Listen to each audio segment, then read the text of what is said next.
whilst changing 2 diapers, tips his cap as well. In the meantime, we look ahead to some of the games that are still to come in this week 1. A lot of divisional matchups to pay attention to. How about the defending AFC champion Bengals hosting Mitch Trubisky and the Steelers?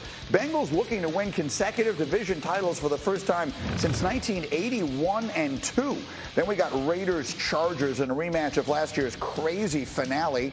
It's Devontae Adams' first game with Vegas. It's Josh McDaniels' first game with Vegas. That's a great game. And then Aaron Rodgers and the Packers in Minnesota to face the Vikings. We all know that Rodgers has owned the division basically his entire career. And in case you didn't remember, he wants to make sure he reminds you. All the other teams in the NFC North, it seems like every single year.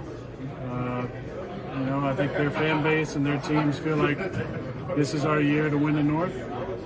Hasn't really been the case during my time for the most part. I guess it's not right. It's not arrogance if it's true, right? Truth is, in court, truth is an absolute defense. So he has no problem. So what do you think? Would I be crazy, Ryan Clark? Would I be completely out of? If I look at the Minnesota Vikings and I look at Michael Irvin's MVP pick, Kirk Cousins, and I look at Jefferson and Thielen and Dalvin Cook and maybe an improved defense, if I said maybe this is the year Rodgers doesn't win that division, would you say I was completely out of my mind? I certainly wouldn't say you were completely out of your mind. Absolutely not. I think when you look at what they have offensively in Adam Thielen, Justin Jefferson, Dalvin Cook, and Kirk Cousins, it's one of those offenses that's up there with the Cincinnati Bengals, up there with the Las Vegas Raiders when we're talking about pure talent. And from a trio of skill players, I don't think there's a better trio of skill players in the entire NFL on one team. And so when you think about Minnesota and what they can be, you just get excited. Kevin O'Connell's licking his chops to get an opportunity to pull out that play sheet and call plays. But Aaron Rodgers has a point, Greeny. Every year we come in here and we say, oh, this team could be really good this year. Oh, this team could be really good. Then they play the Green Bay Packers and Aaron Rodgers does Aaron Rodgers things. And even this year, without a Devontae Adams, without feeling like you have the skilled players on the outside, there's a great defense in Green Bay. There's an excellent run game in Green Bay, and they're still number 12. I picked the Minnesota Vikings to win this week. That doesn't mean I think they're going to win the NFC North. Are they going to be great? Are they going to be explosive? Are they going to be able to score points in bunches? Absolutely. But there's still that bad man in Green Bay that always seems to have the Minnesota Vikings number. So it's going to be interesting to see, can the Vikings finally get over the hump, and can Kirk Cousins stop being a guy that's just padding the stat sheet and be the head guy and the quarterback that brings the team to a championship? All that's fair, and I would never question Rodgers and his greatness. He has proven everything there is to prove. But you tell me when that game starts, he's not standing on that sideline thinking, could I just have one of those guys? Like, could I just have one of the guys that guy has to throw the ball to and think how different things might be? Yeah, there's definitely that thought may cross his mind. The other thought that crosses his mind is, man, last year, 13 wins. Division title. The year before, 13 wins, division title. The year before, 13 wins. But I'm Aaron Rodgers. That's another thought that just also crosses his mind. Man, wait till we get Bakhtiari back. Wait till, let's say, Watson plays how we wanted to play. These young receivers step up. Aaron Rodgers doesn't really concern himself with other things outside of his building and his people. He's not concerned about the Bears or the Vikings or the Lions. He knows who he is. He knows what he's capable of. And I think he's going to win the division again. Nick, you know what that's like. I mean, you were on a Patriot team that owned a division for a very long time. What is that years. like? What's that? 11 years.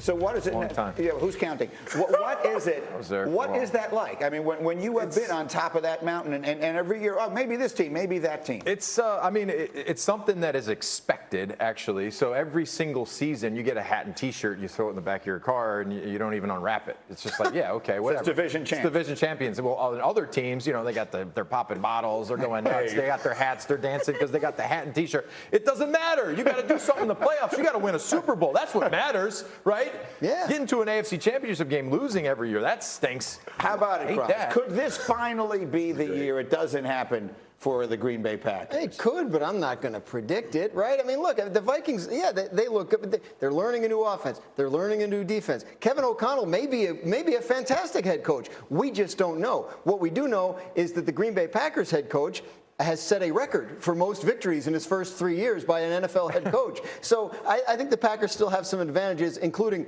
oh, by the way, Aaron Rodgers. It reminds me when I used to cover the Yankees, right? Like I remember Brian Cashman telling me one time, like, yeah, everybody wants to pick somebody different every year. Like, oh, this might be the year Tampa Bay. It's like, until these teams show me they know how to win, then I'm not going to buy it. Rodgers knows how to win that division. The crazy thing is, if you took Aaron Rodgers and just flip-flop quarterbacks, right? To me about Russell Wilson. And it was Dominique who was the first person on this show to sort of bring this up, that there was a moment in time where it looked like Russell Wilson stood to inherit the league. Mm-hmm. He was going to become the face of the league, and it just never happened. So I think there's a legitimate question to be asked. Is that still possible for him to ascend to a level he's never quite reached in this fresh start in Denver? He believes it is, and I believe that that's the reason he's not in Seattle anymore. Because there's a discussion to be had, right, about did Seattle prop him up early in his career or did he elevate them?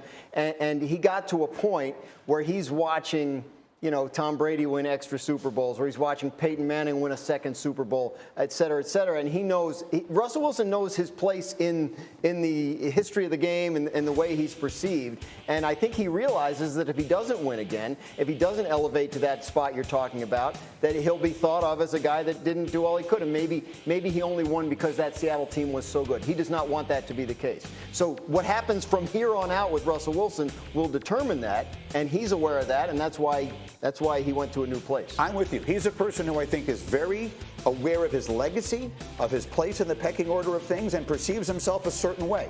Nico, you were making the point in our meeting this morning that there was an ascension in his career, and it feels like it's plateaued. The question is there another level he can take it to, and is he in the position to do it now? We'll find out soon, but when you look back at his career, there was a projection of him just continuing to climb this ladder, and then the team built around him. You think about the defense that Seattle had, the running game, everything that they had was built to really help his situation at quarterback, and they won a lot, and they won a Super Bowl. And then, he got the contract. A lot of the players on defense had to go away. The offensive line got older. You lose your running back. Things kind of fell apart. And then you look at the quarterbacks that kind of jumped up over him, ahead of him, and he kind of went down as far as his production is concerned.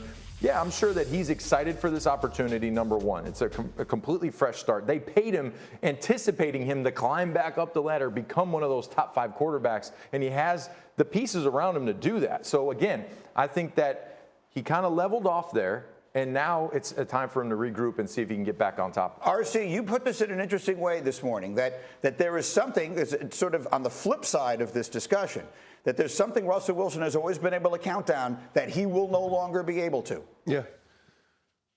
Yeah, Russell Wilson says he believes that he's one of the best. And I agree with that. Russell Wilson is going to be a Hall of Famer. But when Russell Wilson would trot onto the field on Sundays at 12 or Sundays at 1 o'clock to play in the NFC West, he was the best quarterback on the field. Whether he was playing the Rams, whether he was playing the San Francisco 49ers, or if he was playing the Cardinals, the Seattle Seahawks knew they had a decided advantage at quarterback every divisional game. That is no longer. When Russell Wilson is playing the Kansas City Chiefs, there aren't going to be people that's going to walk on the field and say, oh, you know what? The Denver Broncos have Russell Wilson. We're in trouble because all we have is Patrick Mahomes. Nah, if you got Patrick Mahomes, you say, we got the better quarterback. If you have Justin Herbert, you say, we got the better quarterback. If you have Derek Carr, especially with his weapons, the Las Vegas Raiders are probably saying, we have the better quarterback. And so Russell Wilson can feel like he's the best, but this is what we know. 6 times this year, he's going to have to go out and prove it. And when he doesn't, or if he doesn't, then there's always going to be that question. Was it Marshawn Lynch and the Legion of Boom, or was it Russell Wilson? And if he never does this, or he never wins another one, and if he can't go to Denver and change this team around, which we feel will be better with him than it was with Drew Lock, with Teddy Bridgewater, I think that will be a question that's answered by his inability to win a ring there if he does not. I'll just say this. The reason that everyone says the AFC West is such a tough division is because Russell Wilson is one of the quarterbacks in that division.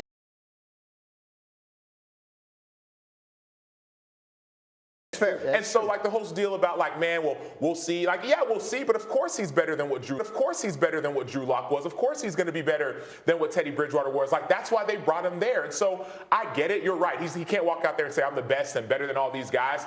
at least on paper. But what he could do in Denver is take this team to the playoffs, right? And also maybe win some games in the playoffs. That's how good this team around him could be. Well, that's why a player who was, to RC's point, already a Hall of Famer has a lot